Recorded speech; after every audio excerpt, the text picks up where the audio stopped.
একজন আত্মমুগ্ধ ব্যক্তি আপনার শক্তি শুষে নেবে, তারপর ক্লান্ত হওয়ার জন্য আপনাকেই দোষারোপ করবে।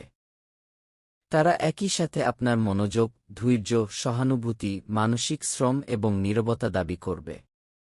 দিনের পর দিন তারা আপনার চারপাশে বিশৃঙ্খলা, উত্তেজনা, বিভ্রান্তি এবং মানসিক অবসাদ তৈরি করে, কিন্তু কোনোভাবে সবসময় আপনাকেই অতিরিক্ত প্রতিক্রিয়া কি দেখানোর জন্য, অতিরিক্ত সংবেদনশীল হওয়ার জন্য বা কি নেতিবাচকতা আনার কি জন্য অভিযুক্ত করা হয়। আপনি আগের মতো হাসার শক্তি হারিয়ে ফেলেছেন বলে তারা অপমানিত বোধ করে এবং ধীরে ধীরে আপনার শান্তি কেড়ে নেয়। একজন আত্মমুগ্ধ ব্যক্তি আপনার কাছ থেকে সীমাহীন সহানুভূতি আশা করে, অথচ বিনিময়ে প্রায় কোনো সুস্থ কিছুই দেয় না।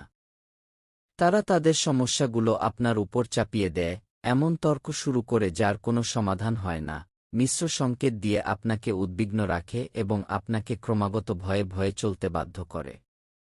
সময়ের সাথে সাথে তাদের তৈরি করা এই মানসিক উত্থান পতন সহ্য করতে করতে আপনার মন ও শরীর ক্লান্ত হয়ে পড়ে। কিন্তু তারা যে ক্ষতি করেছে তা স্বীকার করার পরিবর্তে, তারা দূরে সরে যাওয়া, ক্লান্ত, আবেগহীন বা মানসিকভাবে বিপর্যস্ত হওয়ার জন্য আপনাকেই দোষারোপ করে। এটাই হল ফাঁদ।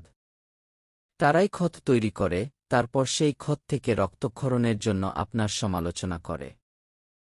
আর সবচেয়ে দুঃখজনক ব্যাপার হল, অনেক ভুক্তভোগী বছরের পর বছর ধরে বিশ্বাস করে যে সমস্যাটা তারাই, অথচ বাস্তবে তারা কেবল এমন এক মানসিক বোঝা বয়ে বেড়াচ্ছিল যা শুরু থেকেই তাদের ছিল না।